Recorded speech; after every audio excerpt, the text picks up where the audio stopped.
beberapa hari ini saya mengalami suatu kondisi yang luar biasa ketika saya menulis sebuah tulisan yang cukup panjang dan detail tentang masalah kesehatan dengan judul Kesehatan yang Sakit, Masa Depan Kesehatan Indonesia di Bawah Liberalisasi Global. Dan ternyata tulisan ini dalam beberapa hari ini menjadi perbincangan para tokoh, baik tokoh kesehatan, tokoh politik, dan mereka-mereka yang paham tentang masalah ketahanan nasional. Masalahnya di mana? Beberapa hari yang lalu paper saya ini membuat saya dipanggil oleh tim Prabowo, tim kesehatan Prabowo. Intinya adalah bagaimana Dr. Agung kita siapkan agar BGS, maaf kalau kita sebut nama menteri ya, Budi Gunadi Sadikin tidak jadi menteri kesehatan. Ini yang ngomong bukan oposisi, yang ngomong adalah tim kesehatan Prabowo. Kemudian pertanyaannya berikutnya, kalau memang mau demo, ayo kita bantu. Masalahnya adalah tidak ada yang berani mau demo, padahal Kertanegara sudah mempersiapkan tempatnya. Pertanyaan besarnya adalah, mengapa tim Prabowo sendiri ingin atau bahkan kita katakan tidak menjadikan BGS sebagai seorang menteri? Kesimpulannya sederhana, bahwa ternyata pergantian Raja Jawa ini yang diganti bukan raja, yang diganti ini adalah antek. Antek siapa? Antek kekuatan global, antek liberalisme global. Seorang BGS yang hanya menteri tidak dapat ditolak oleh seorang Prabowo yang presiden terpilih. Kalau kita bicara tentang menteri-menteri yang lain, ini titipan Jokowi. Ini adalah bagian dari kekuatan global. Mungkin kita sudah tahu, ekonomi itu dipegang oleh kekuatan global. Sektor industri kita sudah tahu, hilirisasi nikel itu diambil alih oleh kekuatan asing. Negara ini sudah dijual. Tetapi kalau kita bicara kesehatan, bahkan mungkin Bapak Ibu semuanya melihat bahwa kesehatan itu sekarang baik. Pak Menterinya pro rakyat, walaupun dia bukan seorang dokter. Makanya saya bilang, saya tidak curhat, karena kita tidak pernah seorang dokter itu pengen jadi menteri, seorang dokter itu punya kekuasaan, bukan. Tapi kita jadi seorang dokter atau tenaga kesehatan yang lain, karena kita ingin mengabdi pada rakyat. Tapi apa yang dilakukan oleh BGS, dan ini bukan salahnya BGS, karena dia adalah alat kekuasaan, bukan Jokowi, kekuasaan global. Saya katakan, seorang Prabowo pun dan timnya tidak menginginkan dia menjadi seorang menteri kesehatan. Tapi apa daya? Karena ini titipan global, artinya bahwa ada kepentingan yang besar, kepentingan yang lebih besar dibanding hanya sekedar urusan politik. Coba Bapak Ibu bayangkan semuanya, kesehatan itu sementara ini kita memang belum bagus, karena anggaran kesehatan itu terbatas. Tetapi mengapa Presiden Jokowi ya dengan alat kekuasaannya merubah undang-undang kesehatan dengan cara yang kurang bijak, dengan cara instan menjadi undang-undang 17 tahun 2023. Tidak ada dasar logis untuk mengganti undang-undang dengan cara seperti itu. Kalau tidak bukan karena titipan. Titipan siapa? Bahwa Indonesia itu masih menarik di mata global. Ibaratnya nikelnya sudah diambil, ekonominya sudah dikuasai. Tapi ini ada sektor yang masih bisa dijual. Sektor kesehatan. Sektor yang bisa memeras sumber daya energi kita, memeras segala kekuatan kita. Healthcare, pelayanan kesehatan yang mendasar pada rakyat, sekarang akan diganti dengan health industry. Health industry itu apa? Industrialisasi kesehatan. Atas dasar bahwa kesehatan kita harus ditingkatkan. Rumah sakit swasta hanya dalam waktu 2 tahun terakhir menaik 15%. Dan itu adalah saham dari asing. Kemudian Bapak Ibu mungkin tidak paham bahwa sekarang ini para maklar di bidang kesehatan, dan kita tidak bicara hanya masalah kesehatan, mereka ini hanya menjadikan kesehatan ini sebagai kedok.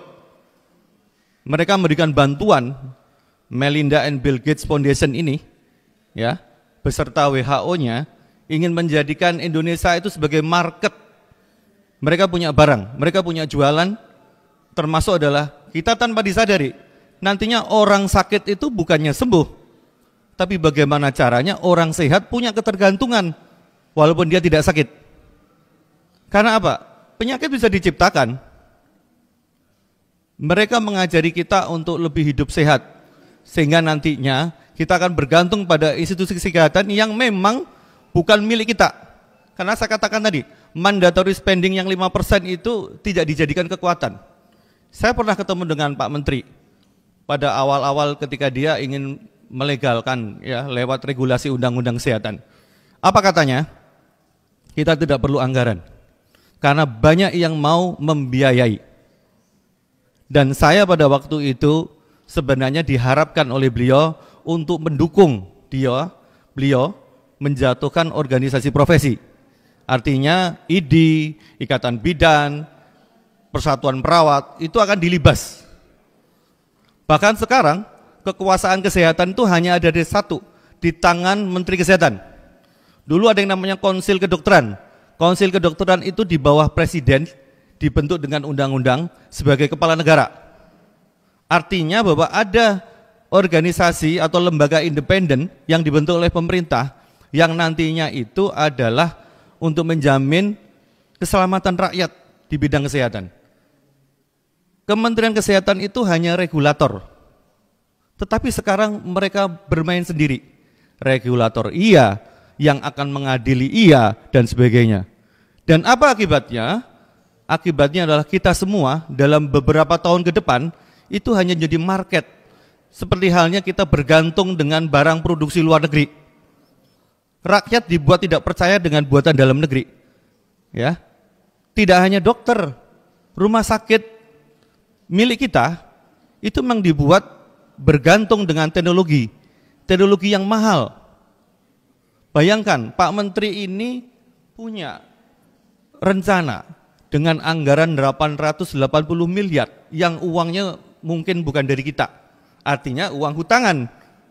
Untuk apa? Membangun cath lab. Cath lab itu untuk kateterisasi jantung. Dan anggaran itu sebenarnya masih banyak dibutuhkan untuk rakyat-rakyat yang ada di pedesaan. Memang sakit jantung itu perlu diatasin, tetapi lebih baik adalah mencegah, jangan sampai orang sakit jantung. Sedangkan cath lab itu biaya tinggi, 880 M, sekitar 170 anggaran di bidang kesehatan, 170 M, hanya 28 miliar yang sifatnya untuk promotif dan preventif, sisanya kuratif. Dan inilah sebenarnya yang kemudian menakutkan untuk kita semua.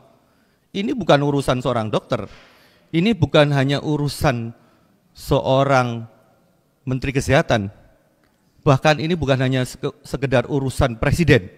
Kenapa? Karena kesehatan itu sebenarnya adalah benteng daripada ketahanan nasional. Jadi, bila mana nantinya kedaulatan di sektor kesehatan ini sudah terampas, bisa kita bayangkan, kita bisa dibuat sakit sewaktu-waktu. Kita akan bergantung pada teknologi yang tinggi. Kita akan menganggap bahwa, maaf nih kalau saya sebut, toko-toko yang merah dan biru itu ada di mana-mana. Nanti otoritas kesehatan itu akan dimiliki oleh swasta asing. Karena swasta dalam negeri itu sudah menjerit. Kenapa menjerit? Karena Pak Menteri itu memang membuat ekosistem kesehatan itu untuk ekosistem bisnis. Saya bilang tadi, sekali saya katakan, seorang Presiden Prabowo pun tidak bisa menampik titipan seorang BGS. Dan saya yakin ini bukan masalah karena titipan Jokowi, bukan. Tetapi memang ada kekuatan global yang sekarang itu sudah menjerat kita. Kayak lintah darat gitu ya, sudah ngasih utangan ini harus sampai tuntas, seperti itu. Jadi sektor kesehatan ini nggak ada bedanya dengan sektor ekonomi yang lain nanti, di mana kita akan bergantung penuh dengan teknologi kesehatan yang tidak kita miliki. Seorang dokter nanti itu hanya sebuah tukang, sebagai seorang sales, dia tidak punya otoritas untuk membela kepentingan pasien. Tidak. Mengapa seperti itu? Diciptakanlah proses pendidikan dokter itu yang instan. Alasan adalah dokter itu kurang. Dibuka fakultas kedokteran. Orang mau fakultas kedokteran itu harus nyogok, harus masuk dengan biaya besar. Sekarang ujung-ujungnya apa? Akan masuk dokter asing. Bukan masalah dokter asingnya, tapi dokter asing ini hanya untuk memperkuat kekuatan tadi, kekuatan imperialisme. Imperialisme apa? Imperialisme modern. Jadi penjajahan ini ibaratnya dia butuh tumpangan. Kita belajar dari VOC dulu. Bagaimana Indonesia itu awalnya tidak langsung dijajah. Awalnya orang ingin berdagang. Mereka itu Portugis, Belanda itu ingin berdagang, ingin mencari keuntungan. Tapi lama-kelamaan kemudian kita dijajah. Dan menjajah Indonesia sekarang tidak dengan energi militer, tidak ada gunanya. Tetapi dengan membuat kita bergantung pada teknologi asing, sedangkan kita sendiri tidak menguasai. Dan yang tidak kalah pentingnya harus saya buka di sini, bahwa ada mekanisme di Undang-Undang Kesehatan itu yang membolehkan data kita, data medis, bahkan data genomik. Genomik itu gen. Jadi Pak Menteri ini menargetkan tahun 2024 ini ada 10.000 sampel penduduk Indonesia yang dia dibiayai oleh Bill and Melinda Gates Foundation secara gratis. Dalam tanda kutip gratis itu karena memang dia butuh data. Dia ingin memetakan orang Indonesia itu seperti apa sih? Kesehatannya itu dia punya potensi sakit apa? Nanti kalau sakit obatnya apa? Kita belum punya kemampuan itu, tapi mereka bisa merekayasa. Nanti 10 tahun mendatang dengan pola makan seperti ini, kalau perlu kita buat makanan itu kadar gulanya tinggi, orang Indonesia umur mungkin 10 tahun sudah ada kelainan gula. Mungkin 20 tahun sudah ada kelainan jantung. Mereka mau lari kemana? Ke fasilitas kesehatan? Oke, fasilitas kesehatan punya siapa? Oh, ini rumah sakit negeri. Teknologinya? Siapa yang punya data? Yang punya data adalah orang asing. Sudah ada East Venture. East Venture itu kalau saya bilang maklar. Dia mau menghubungkan Indonesia dengan berbagai macam kekuatan global untuk mendanai kesehatan. Tapi East Venture butuh apa? Butuh data. Data siapa? Data ibu-ibu.